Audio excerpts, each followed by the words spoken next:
morning, and welcome to Washington for all of those of you who come from somewhere else. It's a great pleasure and honor to be here, meet with young scholars on Turkey. I'm neither young nor a scholar, and so I envy you the opportunities you have to work on a country that I think is very important for American interests, very important in the region in which it sits, very important for a variety of reasons, I think, for the world.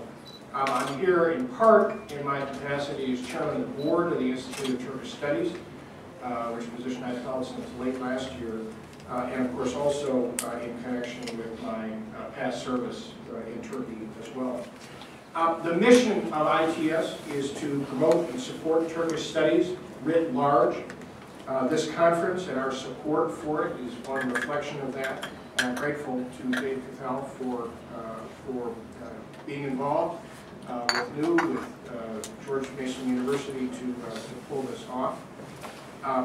My personal association here, or perhaps presentation here, is a little bit more from the point of view of a practitioner as opposed to a scholar, which I, as I noted earlier, am not. It seems to me that the issues of politics, economics, security, and other matters of concern for the United States that revolve around Turkey and the region in which it finds itself, as I indicated earlier, makes this country one of the important ones for the United States, for U.S. interests. Those issues, of course, are not the sum total of Turkish studies. Politics, economics, security, the controversies of, shall we say, the first decade or so of the 21st century are not the beginning and the end of Turkish studies. And for those of you that are involved in Turkish studies, I hope you'll find plenty of ways to work on some of the other important fields, on Turkish society, underlying social trends, on the economy, underlying economic issues, on the character of Turkey, the character of modern Turkey and how that is changing, and how it's changing the country, Turkish culture, Turkish arts, Turkish history, of course, as well. It's an immense and fascinating field. It's an immense and fascinating country. And I think our and your assessments of it can help to inform the work that current policymakers are engaged in. I didn't really prepare a formal speech, but what I thought I'd do is just talk about a couple of things, and then perhaps respond to questions that you might have, or anyway have a discussion. As opposed to a lecture. And I think my point of departure about Turkey is that it is a country undergoing significant, perhaps profound upheaval and change. The extent, the nature, the character of which I think is a little understood in the United States. The ultimate destination of those changes, perhaps also underappreciated, perhaps unknowable. In the context of Turkey's current development. It's all the more reason why the work that you do here is so important. For the Turkey of my generation, perhaps more than most of you, the picture of Turkey is perhaps not the most attractive. People of my generation still remember Midnight Express. And that image of a somewhat barbaric, somewhat corrupt country colors the attitudes that a lot of people have of my generation. I was struck when members of Congress would come to Turkey for the first time, and in talking to them, it was almost as if that was the image that they had of the place. Or the image of a Turkey that sometimes to Westerners looks like a little bit of a defiant one when it comes to, say, Greeks, when it comes to Greek Cypriots, when it comes to issues pertaining to Armenia, when it comes to issues pertaining to Kurds. A country that has experienced a number of military interventions, a country that had acute economic mismanagement in the 1980s and 1990s, a country, in talking to past policymakers, previous ambassadors of the United States to Turkey, difficult, always kind of hard, harder to deal with than seemed necessary. All those images as caricatures or stereotypes of a country do have maybe a little bit to do with reality, But to the extent that they ever had much to do with reality, they have a whole lot less, I think, because of the sweeping changes that are taking place in Turkey today that I think policymakers need increasingly to bear in mind. One of the important trends, I think, is Turkey's social and demographic transformation, which can be summed up in one word: migration. Large-scale movements of people from the countryside to the city have been going on for 25 or 30 or actually more years, of course. In 1990, 50% of the Turkish population lived in cities. Today, only 20 years later, 21 years later, it's 75%. And that move of people from the countryside to the cities is one that, at least through 2008, when I left Ankara, was still increasing, which is to say larger numbers of people arriving to take up residence in major cities and towns each year than the year before. This is partly because of that movement of people, the literal change of location from one place to another, and partly because I think associated with the economic dislocations that are associated with that. Turkey's political and social character have changed somewhat. Every visitor that I know who goes to Turkey today or 5 years ago or 10 years ago remarks that they see in Ankara, they see in Istanbul, they see in a number of the other big cities more obvious manifestations of sort of Turkey's underlying conservative character, more religious character that 20 years ago was in the countryside. Now they're in the cities. Everywhere, to the extent to which that's true, I think is debatable. But I think in every country where large-scale migration has taken place, there have been sweeping political and economic and social implications from that, and Turkey is no exception. And one of the other ones that I think is important, been drawn to my attention, is the change in the nature of Turkey's Kurdish issue, where 20 years ago it was more or less largely an issue for the Southwest. It's now a national issue. A pollster, an American pollster who did some work in Turkey recently, told me his estimate, at least, of Kurds the number of Kurds in Afghanistan, in Istanbul, now around 1.5 to 2 million. That's a lot of people, and it changes the nature of a problem that's been difficult for Turkey over a number of years. Clearly, many problems associated with this migration. Providing services for all these people has just overwhelmed cities. I heard this particularly in Adana when I visited here in 2006 and 2007. Managing all the social and other changes that go along with this, and individuals managing the difficulties that result from this dislocation, I think is a significant social issue.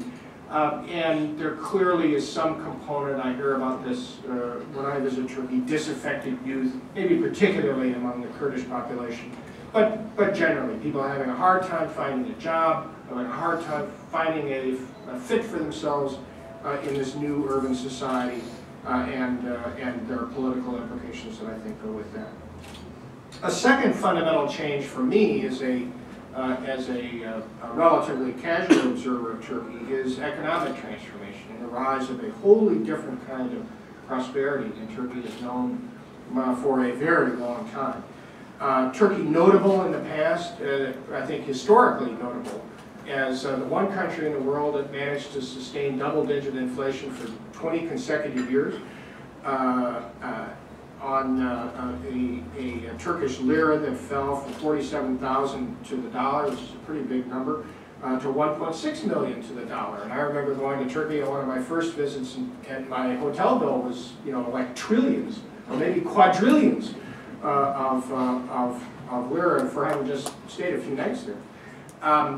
Or a Turkish minister that I got to know, or an individual who had been a minister in the Turkish government in the early 1990s, who talked about nightly, he was undersecretary, talked about nightly meetings with the minister and a couple of other key staff at the Ministry of Finance to decide which bills they could pay the next day, and which tankers that were floating offshore waiting to unload their oil could unload their oil and therefore be paid, and which ones are going to have to wait till tomorrow or another day when there would be enough money to pay those bills. All of that picture of Turkey, I think, or almost all of it, is very much a thing of the past. In the last 15 years, the Turkish economy has doubled, exports have tripled, the lira has strengthened tremendously, the inflation is now quite reasonable, certainly not anything like double digits, generally speaking. Living standards have improved tremendously. There are billionaires, not all over the country, but there are a number of Turkish billionaires in that Forbes list of the 500 richest people. Anatolian tigers, or perhaps to put it in more piquant terms, Turkey, a best customer of the IMF for 20, 25, 30, maybe 40 years, stops that program and comes off the IMF program in 2007 and really has never looked back. Clearly a number of economic problems that the country, Turkey has, like everybody else, a current account deficit that is fundamentally unsustainable, unemployment which remains very high despite impressive job creation, education issues, education system that's not keeping up with Turkey's needs, tremendous income inequality that's relatively high among developed countries. Turkey at the bottom of the OECD in quite a few rankings where I think Turkey would really rather not be at the bottom. Turkey outperformed in a number of ways by many of the countries in Central Eastern Europe that emerged from communism, bearing a set of burdens that Turkey did not have, but they've accomplished great things. And then there's maybe a third is a changing political paradigm in Turkey. In general, I think, toward more freedom, but with some very significant caveats.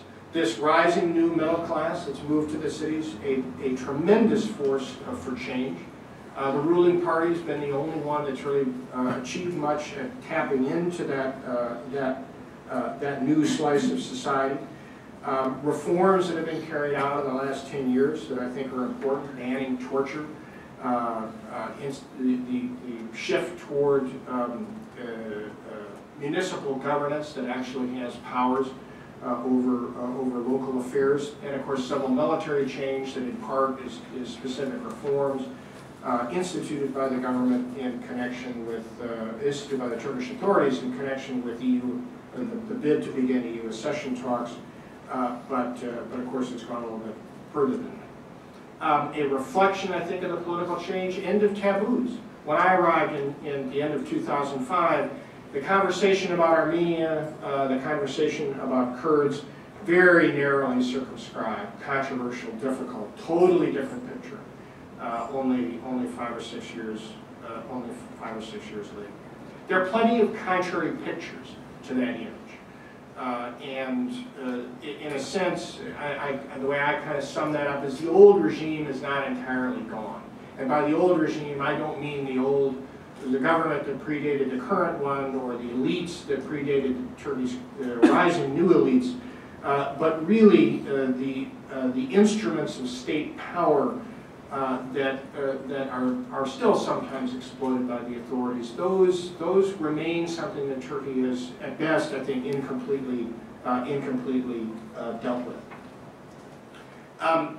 Turkey, the impression that I get, I was in Turkey just about a month ago, is of a country that is, or perhaps more importantly, feels itself more successful than at any time in 100 years, if not 200 or 300 years. And I think that's something, that psychology, that changing psychology for me, when I talk to Washington policymakers, current Washington policymakers, of which I am not one, is something that I think American policymakers have got to try to find ways to understand, to accommodate, to come to grips with. There's a flip side to all that success, which is confidence, always a good thing. Overconfidence, less of a good thing. Overconfidence is sometimes perceived among some of Turkey's neighbors in some Western capitals as arrogance. Those are bigger problems, and I think that's something that Turkey will have to deal with as it finds its new place in the international order and develops more effective relationships with its neighbors and its allies, its partners around the world. A third thing that I think that flows from this is a citizenry that, in a way different from what I saw when I arrived in 2005, demands of its government a strong and active role in the region. That too, I think, is something that's not well understood in the United States. Turkey's new international regional activism is largely attributed to the current government, to the Prime Minister Erdogan, Foreign Minister Davutoglu. And to be sure, Turkey's activism and the specifics are associated with them. In my opinion, it's much deeper than that. It reflects this rise or reemergence of modern Turkey, the pride and confidence that Turkish citizens have and their expectations that the government's going to be out there working on issues. To the extent, and I'm not sure this is entirely true, to the extent that Turkey's seen as kind of sort of passively standing by in 2002, 2003, as the crisis over Iraq builds, that's not the stance that Turkish citizens expect of the government anymore, if they ever did. And it's not the position I think that Turkey is going to take. In my opinion, Turkish foreign policy goals still have much more in common with those of the United States and the West than there are differences. I think one of the tasks of policymakers is to find ways to work on those commonalities, deal as effectively